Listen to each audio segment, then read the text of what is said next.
High বন্ধুরা, বাংলা ফার্মেসিতে তোমাদের সবাইকে স্বাগতম জানাই। আজকে আমরা এই ভিডিওর মাধ্যমে জানবো অ্যাজিথ্রোমাইসিন সম্পর্কে। তোমরা স্ক্রিনে দেখতে পাচ্ছ যে অ্যাজিথ্রোমাইসিন, এই অ্যাজিথ্রোমাইসিন হচ্ছে একটি অ্যান্টিবায়োটিক। আজকে এর ডিটেলসে আমরা এর সম্পর্কে জানবো।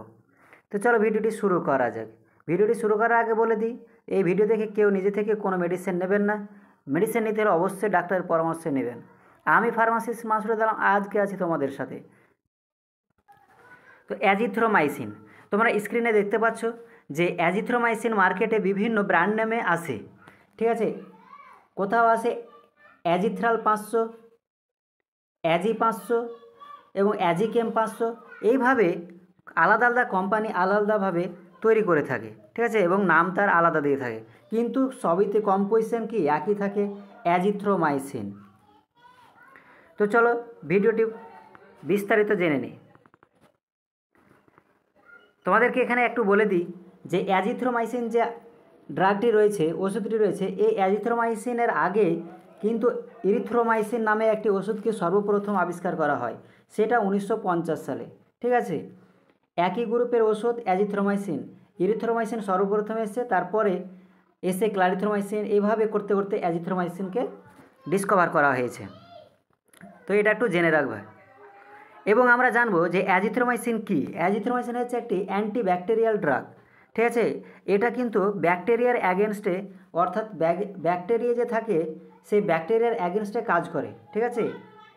এবং তার ক্লাসটা কি, ক্লাসের নাম হচ্ছে মাইক্রোলাইড, ঠিক আছে। এবার জেনে নেব, azithromycin is a antibacterial drug which is used in different bacterial infection. অর্থাৎ অ্যাজিথ্রোমাইসিন একটি অ্যান্টিব্যাকটেরিয়াল ড্রাগ যেটা বিভিন্ন আলাদা আলাদা ব্যাকটেরিয়াল ইনফেকশনে ব্যবহার হয়, ঠিক আছে। যে সমস্ত ইনফেকশনগুলি ব্যাকটেরিয়া দ্বারা ঘটিত, সেই সমস্ত ক্ষেত্রে এই অ্যাজিথ্রোমাইসিন ইউজ করা হয়। এবার দেখে নেব ব্যবহার, ঠিক আছে। অ্যাজিথ্রোমাইসিন কোন ক্ষেত্রে ব্যবহার করা হয় বা কোথায় ব্যবহার করবো আমরা, কোন কন্ডিশনে। তো নিউমোনিয়া, ঠিক আছে, কোনো পেশেন্টকে নিউমোনিয়া হলে অ্যাজিথ্রোমাইসিন অ্যান্টিবায়োটিক হিসেবে ভালো কাজ করে।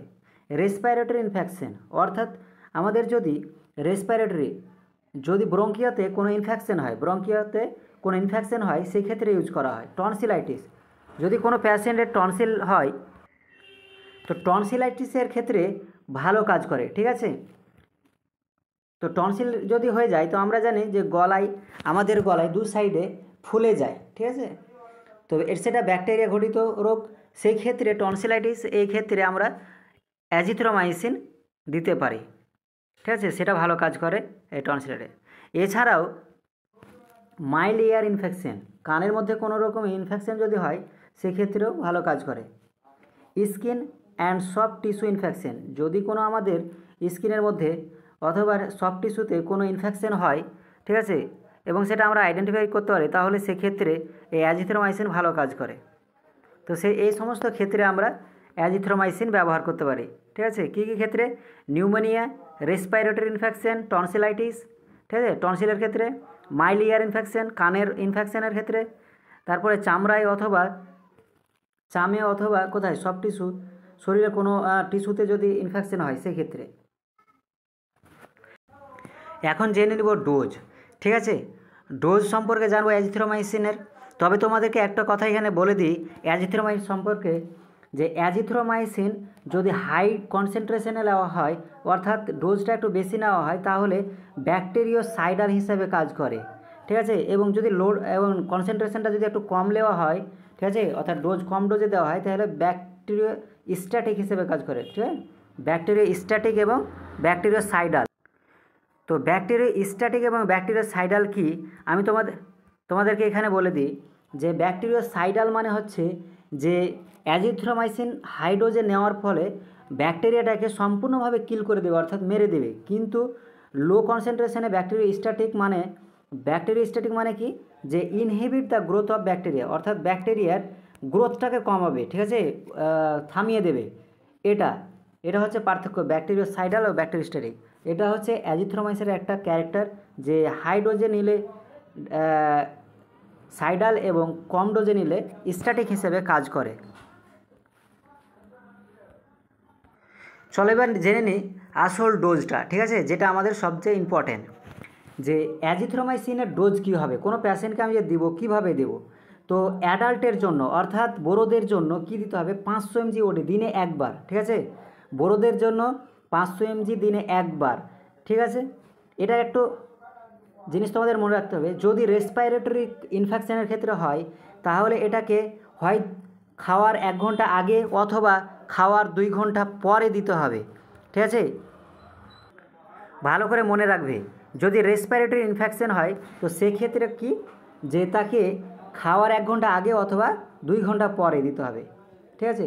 কিন্তু বেশিরভাগই দুপুরে আমাদের এটা দেওয়া হয় খাওয়ার 2 ঘন্টা পরে, ঠিক আছে। এবার